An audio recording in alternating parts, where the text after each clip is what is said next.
A BNCC ela não pretende ser um currículo, né? Ela se chama uma base e aí ela assim, deve caber a cada secretaria de Estado fazer o seu currículo. O currículo da formação docente também é baseado nessa BNCC. Então, eles formam os professores para ensinar aquilo ali e as secretarias devem desenhar o seu currículo para aplicar aos estudantes. A maneira como a BNCC foi construída não foi absolutamente técnica. Foi uma coisa foi o resultado de pressões de grupos de interesse para manter o seu quinhão. Eu acho que da maneira mais nefasta possível na parte da BNCC, na educação infantil e na alfabetização. A maneira como os professores são ensinados a alfabetizar, baseada na abordagem socioconstrutivista, é algo que a ciência cognitiva já mostrou com evidências que não funciona há mais de 30 anos.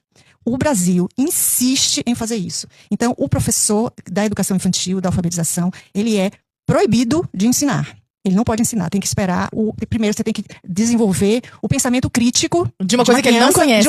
De uma criança de 5 anos. Então, sobre algo que ele não conhece. Então, primeiro você vai teorizar sobre o nada. Você pede uma criança que teorize sobre o nada, né? E quando já se sabe, já existem métodos comprovadamente que funcionam, né? Então, só um exemplo pro pessoal de casa, assim, de alguma abordagem meio socioconstrutivista do método global. Do professor brasileiro, assim, que ele fala que...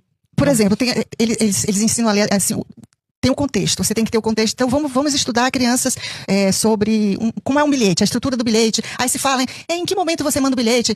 Para que serve um bilhete? Aí se contextualiza toda a história do bilhete. Aí tem ali as palavras, as crianças aprendem globalmente. Então, eles identificam aquilo ali. Como eles ensinam o nome da criança? A primeira coisa que a criança aprende a ler é o seu nome. Você identifica, não porque você conhece os fonemas. Eles não aprendem os fonemas. Então, o que acontece? Quando aparecem palavras diferentes, que ele ainda não memorizou aquilo ali, o professor não pode ensinar, o professor tem que esperar a criança tentar, da cabeça dele, entender como é que um fonema junta com o outro e forma uma palavra. Porque se o professor ensina, aí está dizendo que o que se diz é que ele está interferindo no processo da criança ele de deve aprender. Ser só um facilitador, ele deve ser só um facilitador. Ele não pode ensinar. Isso. Corrigir, então, também. De jeito nenhum. De jeito nenhum.